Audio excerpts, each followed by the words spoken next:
কিছু ক, বন্ধুদের নামে কিছু ক। তোরা বাড়িতে থাক, পয়সা কামাই কর। কিচ্ছু বলবো না। আচ্ছা আচ্ছা, একদম ফ্রেশ। তাহলে মোবাইলে সুইচ অফ না, আর কি লাগে? কিছু বলবে নাকি? না, এখানে একদম মানে নেটওয়ার্ক ইন আর কি, যাকে বলে। হ্যাঁ, এত লাগছে কেমন? দারুণ দারুণ। আচ্ছা, হর হর মহাদেব। ভেতর থেকে শান্তি আসতেছে তো।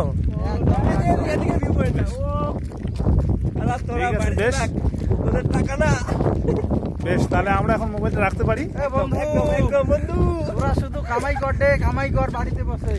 তোরা জীবনও যাইতে পারবি না কোনোদিন। কোন কামাইয়ের কথা বলতেছেন ভালো করে বলো, ওরা বুঝতে পারবে না। আরে কামাই বলতে পয়সা কামাই। ও আচ্ছা, বুড়া বয়সে হসপিটাল ছাড়া কোথাও যাবি না রে, এটা মনে রাখিস। ঠিক আছে ঠিক আছে। ঠিক আছে, একদম